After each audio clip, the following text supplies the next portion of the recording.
another fundamental notion, it is referred to as the cardinality of a set. Now, the cardinality of finite sets are nothing but the number of elements in the set. Another way of thinking of cardinality is to look at correspondence. So, suppose we have a set. Now, what is the cardinality of this set? 5. Now, another way to think of 5 is that we can set up a correspondence of the elements in this set with the set 1, 2, 3, 4, 5. So we can say that a set has cardinality n if it can be put into 1, 1 correspondence with the set 1, 2, up to. Okay, so this cardinality n has a strong relationship with our ability to put things in 1 to 1. So correspondences and cardinalities are very closely related, and that's how we go to infinite set. The first relationship we have is that how do you count the number of elements in A union? So let A intersection B is, say, Z1, Z2, ZR. So the cardinality of this set is R. Now there will be some elements which will be in addition to this. So I will have A as Z1, Z2, ZR, and then maybe A1, A2 up to A K minus R. So n of A is K and n of B is, say, L. And n of A intersection B is R. This is what is given. Now if this R is 0, then there is no element in common. We need not bother.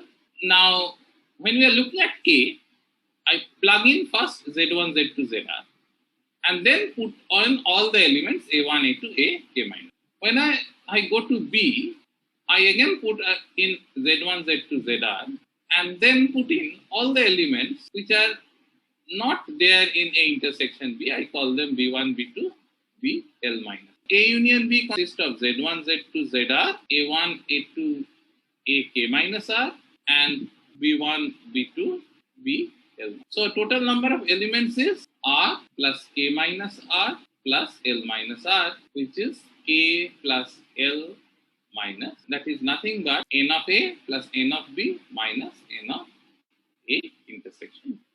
So this gives us the result that we want. N of A union B plus n of C minus n of A union B with intersection with C. So n of A union B now we can write as n of A plus n of B minus n of A intersection B plus n of C.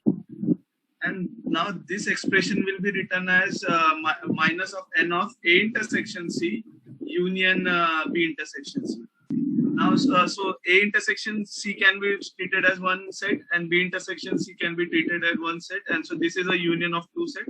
So we again apply the same result and we'll get the desired.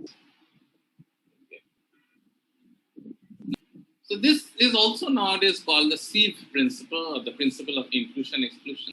And it just extends the ideas that we have got here. So instead of 3 sets, we now have K sets. And here we define these collections. So S1 is a sum of all the individual cardinalities. N of A1 plus N of A2 plus N of A2. Then S2 is the sum of all pairwise things. A intersection B, A intersection C, that kind of things. Then S3 would be sum of the cardinalities of the triples. A intersection B intersection C, A intersection B intersection D, and so on. And you go on like that up to the kth term.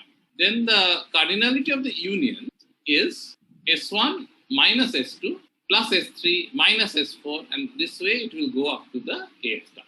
So if you put K equal to 2, what you get? You get S1 minus S2, which is NA plus NB minus N of A intersection. If you put K equal to 3, you get S1 minus S2 plus S3. So it's a generalization